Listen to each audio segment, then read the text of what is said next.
Order! Order! You are an incorrigible delinquent at times. Behave yourself, man!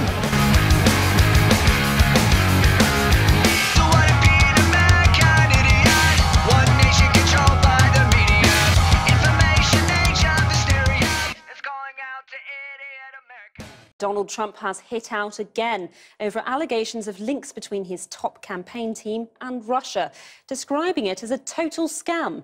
The president left a signing ceremony without signing anything last night as journalists tried to quiz him about the issue. And today, new disclosures show his White House team raked in millions of dollars last year, not least the president's own daughter Ivanka and her husband. Jane Deeth has more. President Trump about to announce executive orders on trade. Under my administration, the theft of American prosperity will end. Usually, he likes to make great show of signing the orders in front of the cameras. Instead, he heads for the door, maybe suspecting this question was coming. Were you trying to tell the Justice Department to grant immunity to Michael Flynn? The reporters asking whether this man, former U.S. National Security Advisor Michael Flynn, will get immunity from prosecution when he's questioned over alleged Russian meddling in the American election. The retired general was sacked for undisclosed contact with the Russians. The president's under pressure over suspicions Russia tried to help him win the election. He said Michael Flynn should ask for immunity in what he calls a witch hunt based, he tweeted today, on a phony Russia story. So far, no one's promised Michael Flynn immunity, but this former federal prosecutor says they should. Before too long, I would hope that they'd come back to him and see what he has to say. It seems to me that more important than a criminal prosecution is to find out what he knows, because if there was Russian involvement in this election, that's something that everybody needs to know as soon as possible. But right now, it's not Russian interests, but the Trump team's business interests, which are raising questions. The government's ethics office has published financial disclosure forms showing key aides' wealth when they entered the White House. Their assets are listed within broad ranges. But according to the figures they filed, the billionaire's president's got rich pickings in his top team. Ivanka Trump and her husband, Jared Kushner, both presidential advisors, have assets worth up to $740 million. From real estate, including 20,000 apartments, Ivanka's fashion line, and a stake in the Trump International Hotel round the corner from the White House. The president's chief strategist, Steve Bannon, is worth up to $56 million. Last year, he was paid $191,000 by the conservative website Breitbart News and over $100,000 by Cambridge Analytica, the UK data company used by Team Trump during the election. But one of the wealthiest in the West Wing is economic advisor Gary Cohn, worth at least $254 million. The former Goldman Sachs president made at least $48 million last year before leaving the bank. Ivanka Trump and Jared Kushner have stopped running businesses but held on to millions in property investments, fueling arguments over conflicts of interest. But Press Secretary Sean Spicer, worth at least $3 million, held up the wealth in the White House as a badge of honor.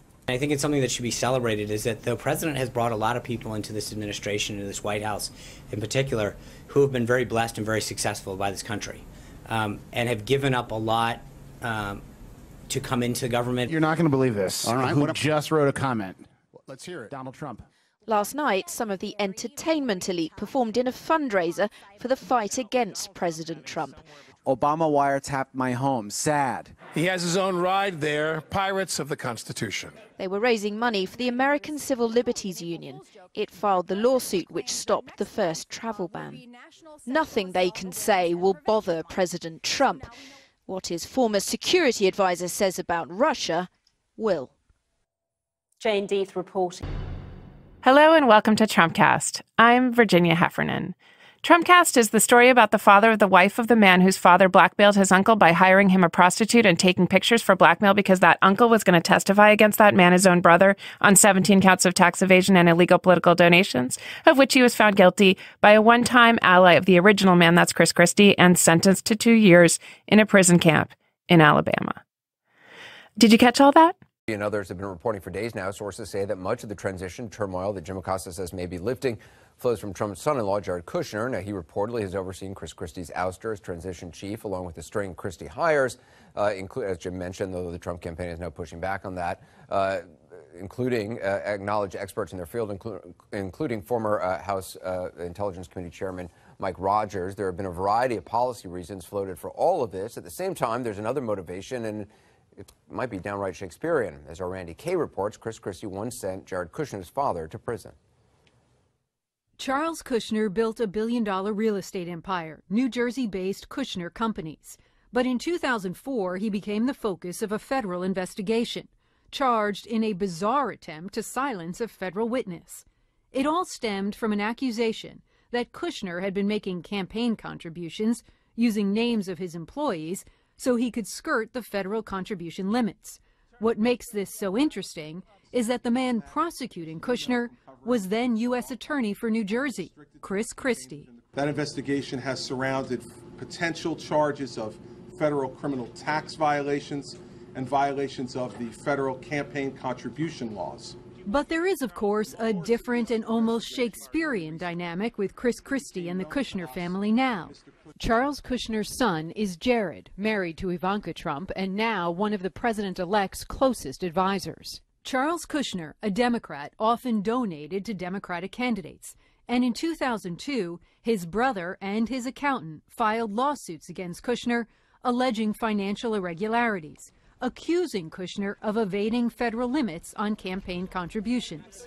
Kushner struck a deal, agreeing to pay more than $500,000 in fines to the Federal Election Commission. He admitted using the names of employees for campaign contributions. Kushner also said he defrauded the IRS by claiming charitable contributions as business expenses. In the course of that investigation, Chris Christie's team discovered something else, that Charles Kushner had attempted to blackmail a federal witness using a prostitute as bait. When people under investigation decide to take the law into their own hands, to obstruct justice, to attempt to impede the rule of law, it is our obligation to act swiftly and surely to end the obstruction. Christie charged Kushner with conspiring to obstruct a grand jury investigation. Turns out Kushner hired a prostitute to have sex with his brother-in-law, since he was cooperating with investigators looking into the campaign contributions. Kushner had the sexual encounter videotaped and sent that tape to the man's wife, Kushner's sister. He undertook this activity in order to gain leverage over the cooperating witnesses. Kushner pleaded guilty and was sentenced to 2 years in prison. He served 1 year behind bars before being sent to a halfway house. He was released in 2006. Years ago, his son Jared told New York Magazine about his dad. His siblings stole every piece of paper from his office, and they took it to the government. All he did was put the tape together and send it. Today, Jared Kushner clearly hasn't forgotten the man who put his father behind bars was Chris Christie, and now he's exacting his revenge. Randy Kay, CNN, New York. Of course, I'm talking about Donald Trump and his son-in-law, Jared Kushner, and Jared's father, Charlie Kushner. The Kushner family are multi-millionaires, well known to New Yorkers for their colorful exploits, so colorful, something about which the great New York Post columnist Cindy Adams might have written, "Only in New York, kids, only in New York." But now that Jared Kushner is ensconced in the White House and is charged by Donald Trump with fixing government and is being questioned by the Senate Intelligence Committee about his meetings with Russia, and is also under scrutiny for his interesting financial ties to Chinese investors, well, let's expand on Cindy Adams. Only in the USA, kids. Only in the USA. Today, my guest is Caleb Melby, a reporter at Bloomberg Business who's taken a particular interest lately in the complex financing of 666 Fifth Avenue. That's a building financed by the Kushners and vexed since 2008. Finding a way to bail out that building has put the Kushners maybe afoul of ethical standards around Trump's coterie using their offices for personal gain. But before we get to 666 Fifth, we do need the prequel. Caleb's going to tell us about those amazing Kushners and their funny, frolicsome New Jersey ways, and what their antics might mean for the USA. I'll talk to Caleb in a minute, but first the tweets.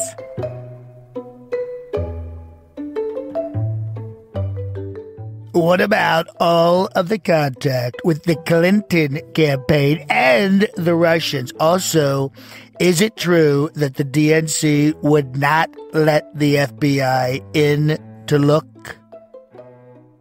Just watched the totally biased and fake news reports of the so-called Russia story on NBC and ABC. Such dishonesty. Obamacare will explode, and we will all get together and piece together a great healthcare plan for the people. Do not worry. The Republican House Freedom Caucus was able to snatch defeat from the jaws of victory. After so many bad years, they were ready for a win. The Democrats will make a deal with me on health care as soon as Obamacare folds. Not long. Not to worry, we're in very good shape.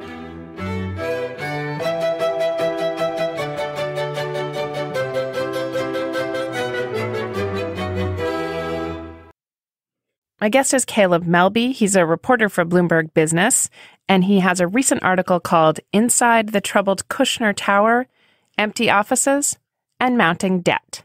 Caleb, thanks for being on Trumpcast. As I told you, Caleb is my favorite human name. So, I don't think what we have here is this flood of Trump news. Yeah. And it has a lot of tributaries that I think we could easily miss. And it's very hard to tell which are the most salient ones and the ones to pay attention to. I don't think anybody knows in real time. Yes. Yeah. But you have been covering the Kushner family. This is this very wealthy, successful real estate family, originally in New Jersey, and now they have a lot of properties in New York City. Yeah. And Jared Kushner is Donald Trump's son-in-law, Ivanka Trump's husband.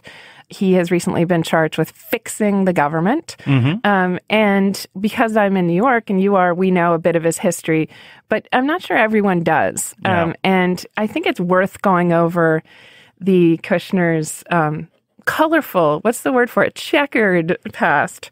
So tell us a little bit about the Kushners. Where did they start and how did they do it? So Jared Kushner is Ivanka Trump's husband, but he's the son of Charlie Kushner, who is the real progenitor of that family fortune. And he built the family business by buying up these garden apartments in New Jersey and Maryland and Pennsylvania. And these were, middle-class properties where middle-class people lived and middle-class people paid rent.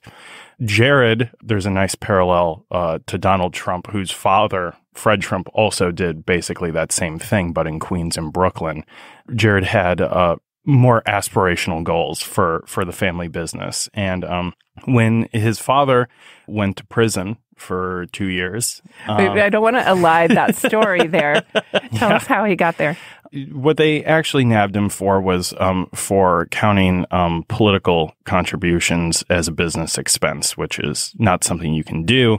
Although in New Jersey, you could argue pretty easily that they are an actual business expense. But what really got the jury and what will haunt Charlie forever is he had some relatives who were aiding the government in their case against Charlie Kushner. And he hired a prostitute to seduce his brother-in-law and then sent a tape of it to his sister. I mean, you are saying this in the same breath as real estate numbers. And it is, I mean, I don't even, we need a stronger version. Maybe there's like a Latin version of you can't make this stuff up that we could start using. But so that's right. He hired a prostitute and to blackmail his brother, who he felt had turned against him in making the case that he was writing off these political contributions. Political contributions, you also say, are de rigueur for some of these families. Yeah, absolutely. I mean, in New York, in New Jersey, who gets to build on a plot of land, what they get to build, what sort of tax incentives or, municipal financing they get, all of that is just a very political process. Mm-hmm. And that's not something that's unique to the Trumps or to the Kushners. That's just how the business works. And now that we have those folks in the White House, we're sort of approaching what those relationships look like and what they could mean for how the White House does business or what business relationships they may already have that we don't know about. But the Kushners in New Jersey specifically were able to essentially, people will say they bought James McGreevey.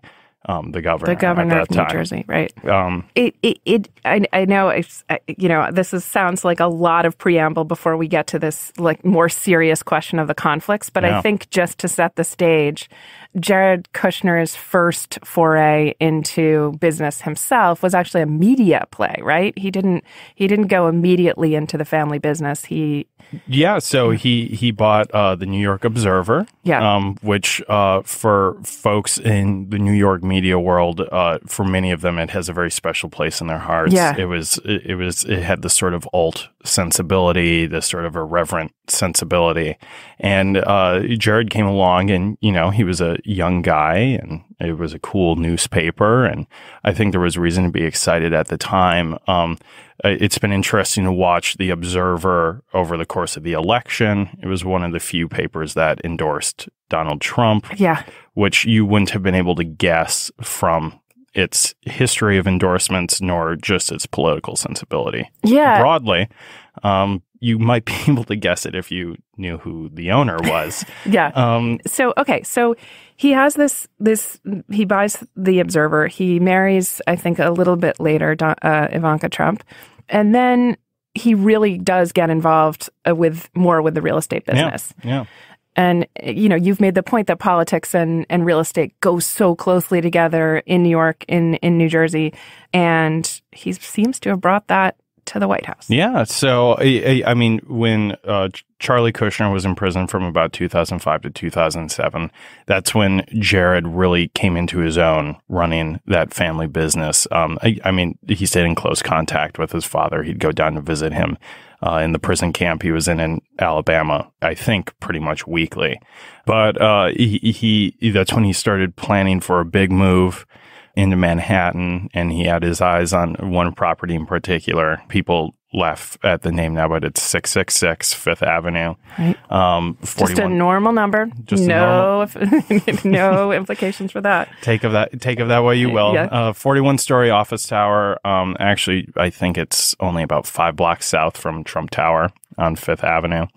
And he waited until his father got out to finalize the plans and everything else. And actually, to help finance the purchase, they sold, I think it was 18,000 of the garden apartments his father had amassed in those outer boroughs to help make this play into Manhattan. And it was early 2007, which, of course, in real estate history anywhere was just the tippy top of everything. Yeah. And it was the priciest building ever purchased in Manhattan at $1.8 billion. Amazing. For a single building. And it's never quite been worth that much since after the financial crisis. And so he needs to, the Kushners now, after that crisis, we're in 2008, 2009, after they see the valuation go down and are, as most of us Americans would call it, deeply underwater.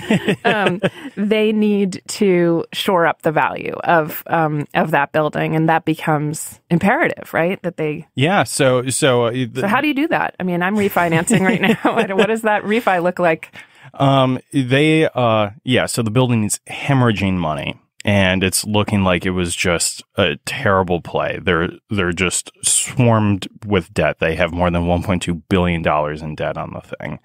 And they turn to a guy who's kind of a godfather of New York real estate, very highly regarded, a guy by the name of Steve Roth. He runs a company called Vornado Realty Trust. And in 2011, they allow him to become basically a 50% owner in the property for like $80 million. So you think about that. They bought the whole thing for $1.8 billion, and then they turn over half of the debt burden for $80 million. And you can see just like how far their star has fallen at that point. So it's Vornado. In other news, is Charlie the father? He's been walked out of his Alabama prison with his T-shirt and his a quarter. Charlie's very much back in play at this point, and he's very fit from the prison yard action, and maybe they're a healthy family. That's really the first time for that marquee property that they need to look for someone else for help, because they just can't do it on their own anymore. For Roth, for Vornado, was that a decent investment? I mean, he was buying some debt. He was buying some debt. He was buying some risk. The price was really low. The name Vornado and Steve Roth definitely meant a lot to Kushner's, and trying to get, because people wouldn't move into the building. Mm-hmm. It's an office building. They wouldn't sign office leases there for fear that it wouldn't be around.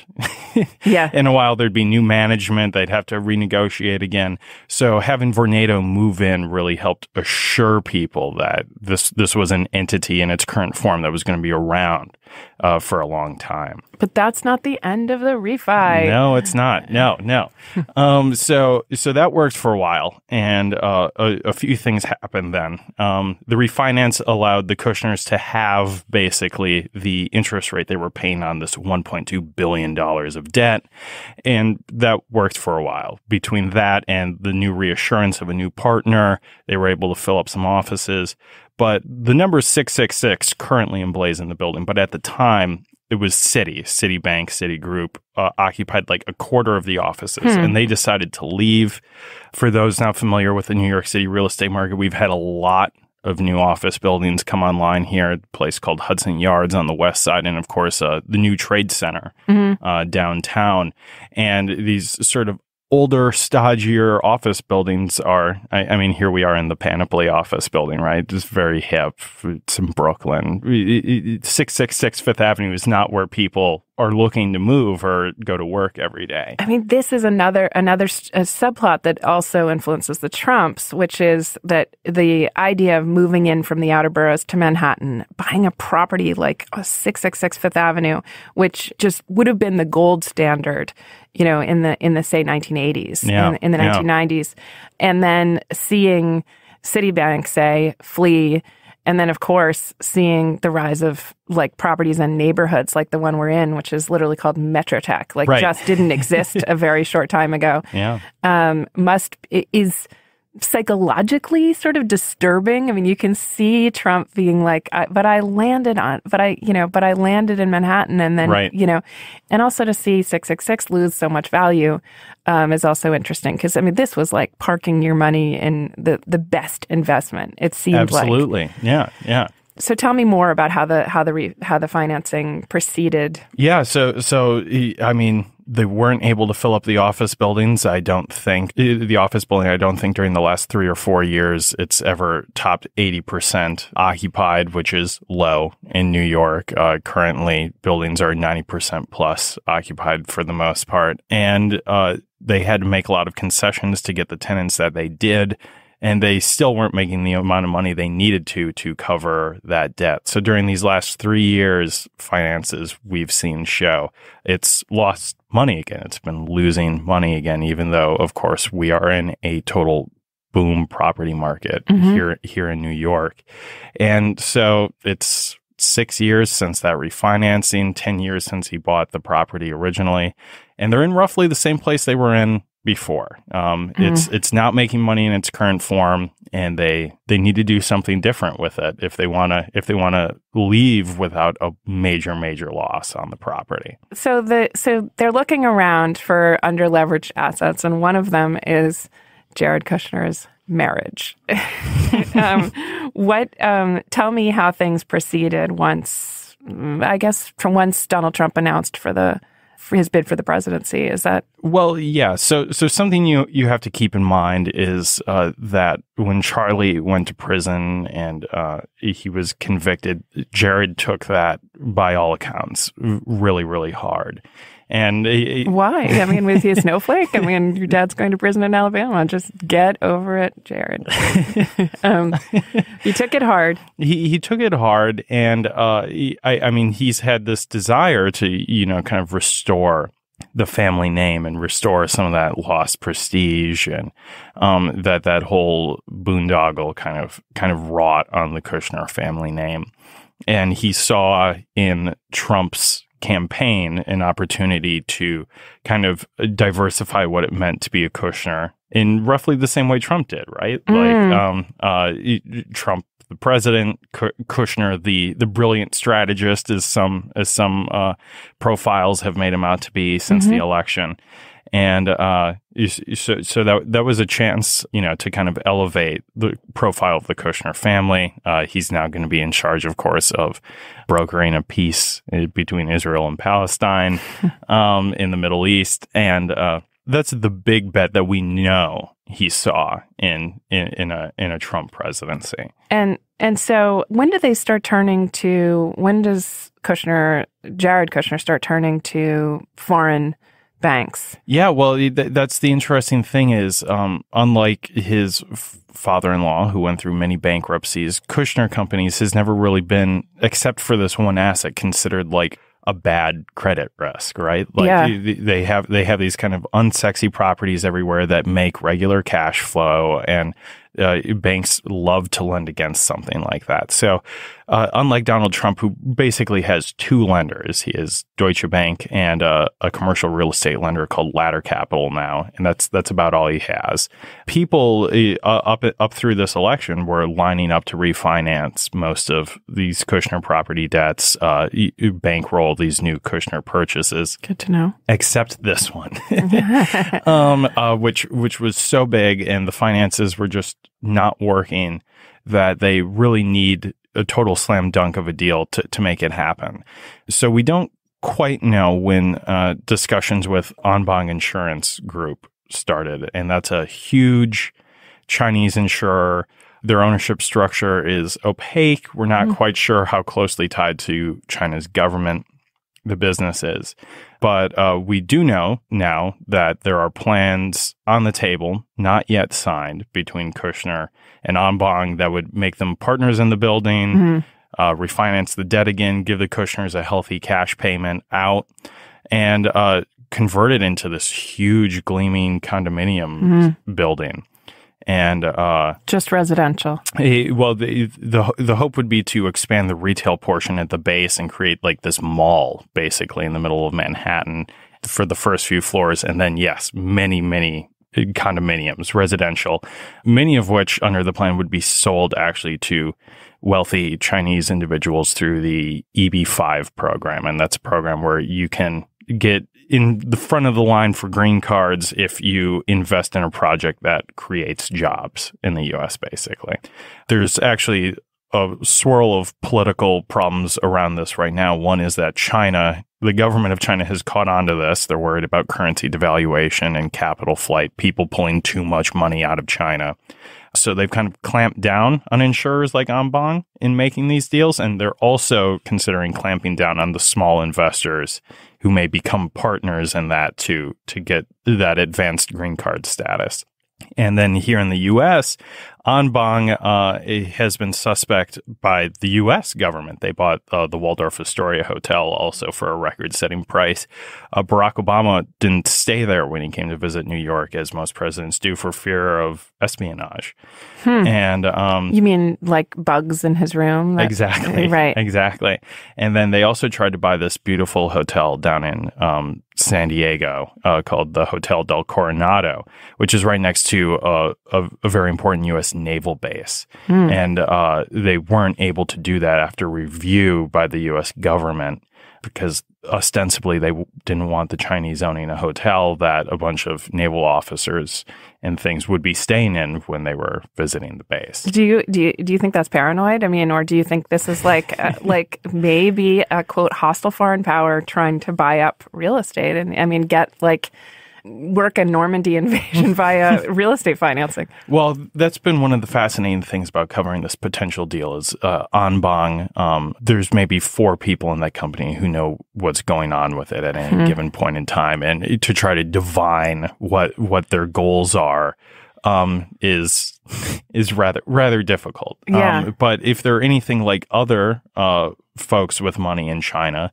they're primarily driven by the desire to get some capital out of China, get it into a safe haven.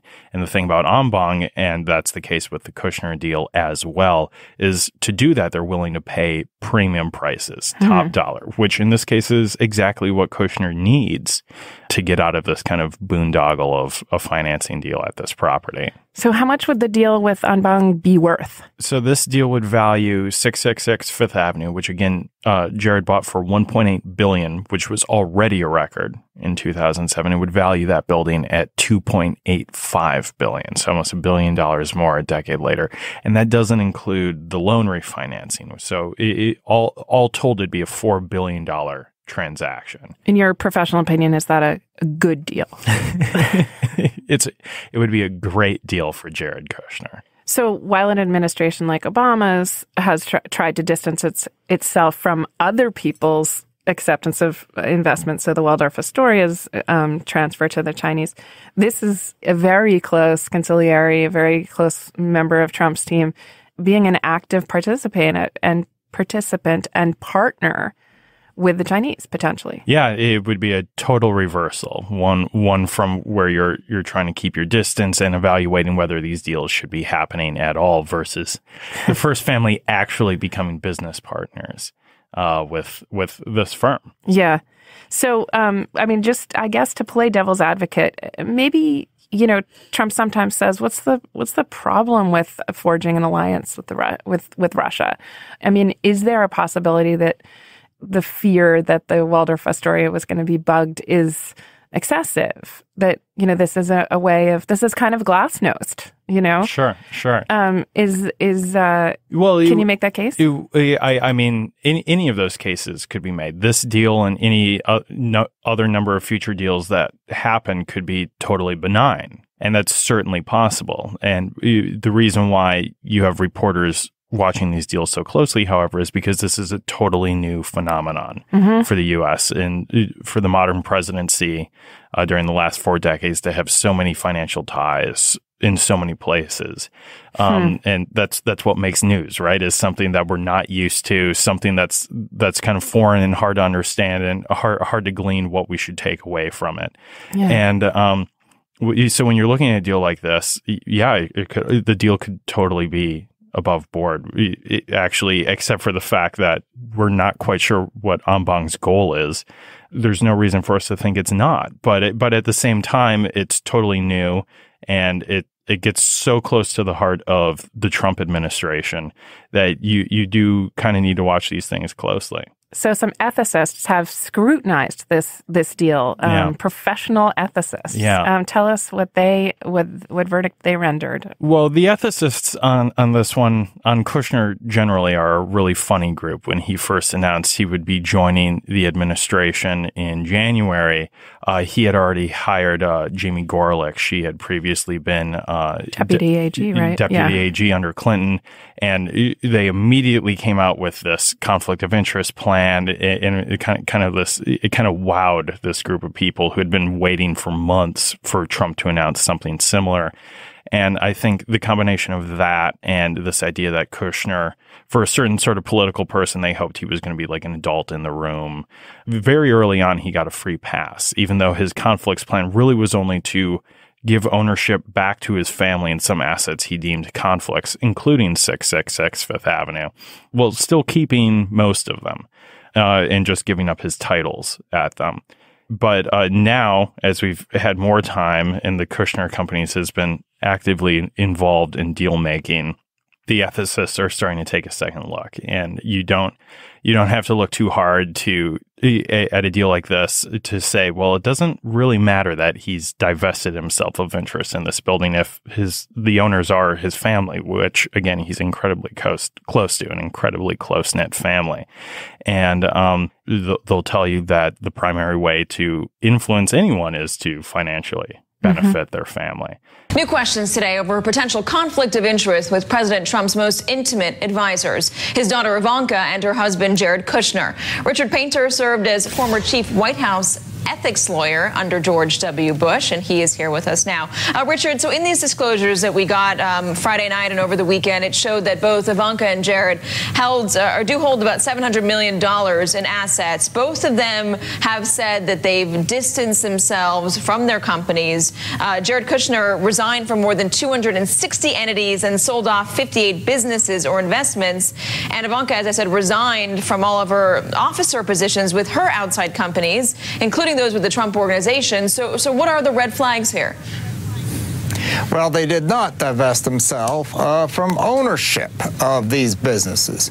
So both Ivanka and Jared are going to have recusal in three broad areas where they're not going to be able to participate in deliberations or anything else in the government.